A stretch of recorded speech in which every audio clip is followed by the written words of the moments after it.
Hello, আসসালামু আলাইকুম। IPL 2024-এর final ম্যাচের রোববার মাঠে নামছে কলকাতা নাইট রাইডার্স এবং সানরাইজার্স হায়দ্রাবাদ। সো এই ম্যাচটাতে কারা এগিয়ে থাকবে, ম্যাচের রিপোর্ট কী বলছে, প্রেডিকশন কী বলছে, সব বিষয় নিয়ে আমি কথা বলবো।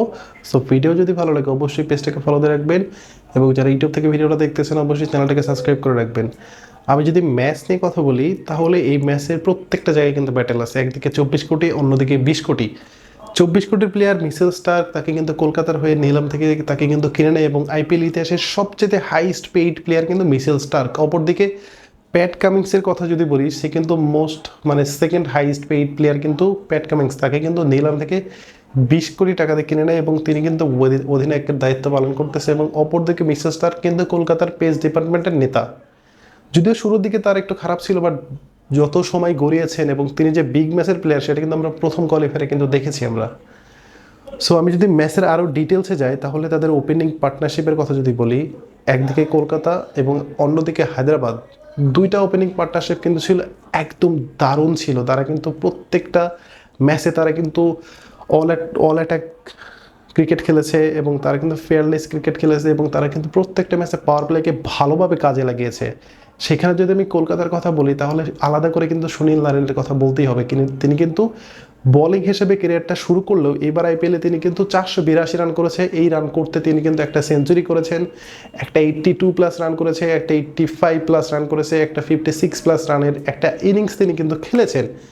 সো তার সঙ্গী ছিল ফিল সল্ট, যদিও সে দলের সাথে এখন নেই, বাট তার যে এখন বর্তমান সঙ্গী সেটা রহমানুল্লাহ গুরবাজ, সে কিন্তু প্রথম কোয়ালিফায়ারে কিন্তু ভালো খেলেছে। আই থিঙ্ক তাদের জুটিটা অনেক ভালো হবে। অপরদিকে যদি আমি হায়দ্রাবাদের জুটির কথা বলি, ওপেনিং জুটির কথা বলি, সেই জুটিটা কিন্তু এইবার আইপিএলের মোস্ট ডেঞ্জারাস একটা জুটি। তারা কিন্তু দুইজন মিলে 70+ ছক্কার মার মেরেছে এবং তারা কিন্তু প্রত্যেকটা ম্যাচ আইপিএলের ইতিহাসে এমন একটা জুটি তারা হয়ে থাকবে যেটা আসলে পাওয়ার প্লেটাকে কীভাবে কাছে লাগাতে হয় তাদের থেকে ভালো আই থিঙ্ক এই আসলে কেউ জানে না বা কেউ পারেনি। সো এখানেও কিন্তু ব্যাটেলটা হচ্ছে ট্রাভিস হেড, অভিষেক শর্মাকে এবং অপরদিকে সুনীল নারিন এবং রহমানুল্লাহ গুরবাজ, এদের মধ্যে কিন্তু ভালো একটা ব্যাটেল হবে, সেটা কিন্তু আমরা বুঝতেই পারতেছি। অপরদিকে আমি যদি কলকাতার মিডল অর্ডারের কথা বলি, অন ডাউন থেকে অবভিয়াসলি অন ডাউনে ভেঙ্কটেশ আয়ার, মিডল অর্ডারে হচ্ছে শ্রেয়াস আয়ার, নীতিশ রানা, তারপর হচ্ছে রিঙ্কু সিং, দেন হচ্ছে আন্ডার রাসেল। এরা কিন্তু সবাই প্রুভেন প্লেয়ার এবং সবার নামের পাশে কিন্তু 300+ রানের একটা হিসাব কিন্তু আছে। অপরদিকে যদি আমি হায়দ্রাবাদের অন ডাউন থেকে মিডল অর্ডারের কথা বলি তাহলে অবভিয়াসলি অন ডাউনে রাহুল ত্রিপাঠী গত দুইটা ম্যাচে খুব ভালো শুরু করেছেন এবং তিনি খুব ভালো খেলে থাকেন। তারপরে Aiden Markram, Heinrich Klaasen, Nitish Kumar Reddy, তারা কিন্তু এরাও কিন্তু সবগুলো প্রুভেন প্লেয়ার এবং তারা কিন্তু তাদের নামের পাশে প্রায় 400, 300, 200 রানের আছে। সো এরাও কিন্তু অনেক বেশি প্রুভেন। সো এখানেও কিন্তু ব্যাটেলটা হবে হচ্ছে যারা ফিনিশিংয়ের দায়িত্বে থাকবে, সেখানেও কিন্তু আন্ডার রাসেল, রিঙ্কু সিং, রামানদীপ সিং, তারাও কিন্তু ভালো ব্যাটেলটা জমিয়ে তুলবে হায়দ্রাবাদের ফিনিশারদের সাথে। হায়দ্রাবাদের ফিনিশিংয়ের দায়িত্ব অবভিয়াসলি আব্দুল সামাদ থাকবে, শাহবাজ আহমেদ থাকবে, হেনরি ক্লাসেন থাকবে। তারা কিন্তু ইনিংসটাকে বড় করার দায়িত্ব কিন্তু তাদের উপরেই থাকবে। সো এখানেও কিন্তু ব্যাটেলটা ইকুয়াল। আমি যদি পেস ডিপার্টমেন্টের কথা বলি তাহলে ওই যে বললাম প্রথমে যে একটা হচ্ছে 24 কোটি আর একটা হচ্ছে 20 কোটি, দুজন স্বদেশী প্লেয়ার, বাট এই ম্যাচে কিন্তু দুজনের এগেনস্টে খেলবে। এবং 24 কোটি টাকাতে নিলাম থেকে যখন মিচেল স্টার্ককে কেনা হয় তখন কিন্তু এটা নিয়ে অনেক সমালোচনা হয়েছিল, বাট তিনি যে বিগ ম্যাচের প্লেয়ার সেটা কিন্তু যত সময় যাচ্ছে তিনি কিন্তু সেটা প্রুভ করে দিচ্ছেন। অপরদিকে শুধুমাত্র ক্যাপ্টেন্সির জন্য কিন্তু প্যাট কামিংসের পিছনে প্রায় 20 কোটি টাকার মতো টাকা কিন্তু খরচ করে হায়দ্রাবাদ এবং তারা যে ভুল জায়গায় টাকাটা ঢালেনি সেটাও কিন্তু প্যাট কামিংস কিন্তু প্রমাণ করে দিয়েছে। এবং প্যাট কামিংস এমন একজন অধিনায়ক, তিনি কিন্তু ফাইনালে গেলে তিনি কেমন যেন হারতেই চায় না। সো এই ম্যাচে কিন্তু এই জায়গাতেও কিন্তু একটা ব্যাটেল, টাকার হিসাবটা হাইস্ট, একটা হচ্ছে মোস্ট হাইস্ট পেইড প্লেয়ার, একটা হচ্ছে second highest paid player. So এখানেও কিন্তু একটা ব্যাটেল। আমি যদি অন্য পেসারদের কথা বলি, কলকাতার বৈভব আরোরা, হর্ষিত রানা, এদিকে হচ্ছে হায়দ্রাবাদের ভুবনেশ্বর কুমার, টি নাটারাজন, তাদের মধ্যে কিন্তু দারুণ একটা ব্যাটেল। বাট এখানে কিন্তু স্লাইটলি কলকাতার পেস বোলাররা এগিয়ে আছে। হর্ষিত রানা প্রায় 17টা উইকেট নিয়েছে, আরোরা 11টার মতো উইকেট নিয়েছে।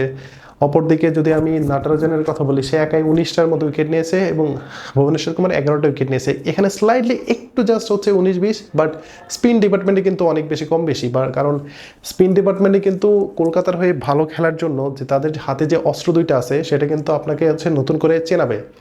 এবং এই আইপিএলে তারা কিন্তু যা করেছেন, বরুণ চক্রবর্তী এবং সুনীল নারিন, বরুণ চক্রবর্তী 20টার বেশি উইকেট নিয়েছে, সুনীল নারিন যদিও তিনি ব্যাটিংয়ে ফোকাসটা বেশি দিচ্ছেন বাট তার বোলিংটা কিন্তু ন্যাচারাল, এবং তিনি বোলিংয়ে কিন্তু এইবার আইপিএলে কিন্তু একটা মোস্ট ইম্পর্টেন্ট আপনাকে কথা বলে রাখি, এইবার আইপিএলে কিন্তু প্রচুর রান হয়েছে, সেইখান থেকে একমাত্র বলার হিসেবে 6.70 প্লাস ইকোনমি হচ্ছে সুনীল নারিনের।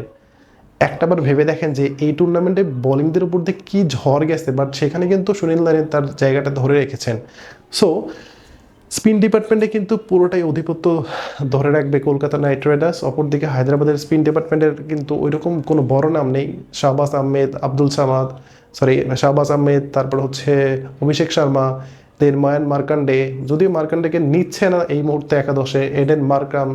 সো গত ম্যাচে যে রাজস্থানের সাথে ম্যাচটা জেতে, সেখানে কিন্তু এই শাহবাজ আহমেদ, অভিষেক শর্মা, এডেন মার্কাম এদের কিন্তু ডমিনেশনের কারণে কিন্তু ম্যাচটা জেতে। সো চেন্নাই যদি ম্যাচ হয় সেখানে কিন্তু অবভিয়াসলি সবসময় স্পিনের একটা কার্যকারিতা থাকে। সো এই ফাইনাল ম্যাচে যদি স্পিনে কার্যকারিতা হয় সেখানে কিন্তু হায়দ্রাবাদ জাস্ট এই একটা জায়গায় পিছিয়ে থাকবে।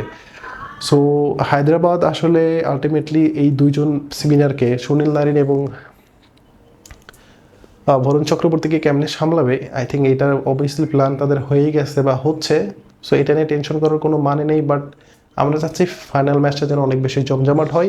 এখানে বৃষ্টির কোনো সংখ্যা নেই, যদিও বৃষ্টি হয় তার জন্য কিন্তু রিজার্ভ ডে রাখা হয়েছে। সো এই ম্যাচটা অনেক বেশি জমজমাট হবে, সেটা কিন্তু আমরা বলতেই পারতেছি। সো আপনার প্রেডিকশন কি বলছে? আমার প্রেডিকশন কলকাতা এই ম্যাচটাতে জিতবে এবং তারা তৃতীয়বারের মতো শিরোপা অর্জন করবে। আর হায়দ্রাবাদ তারা ম্যাচটা হয়তো যদি হেরে যাবে। বাট আপনার প্রেডিকশন কিন্তু আপনি আমাকে বলে দিতে পারেন কমেন্ট সেকশনে। সো ভিডিও ভালো লাগলে অবশ্যই পেজটাকে ফলো দিয়ে রাখবেন, এবং যারা ইউটিউব থেকে ভিডিও দেখতেছেন অবশ্যই চ্যানেলটাকে সাবস্ক্রাইব করে রাখবেন। ধন্যবাদ সবাইকে, আসসালামু আলাইকুম।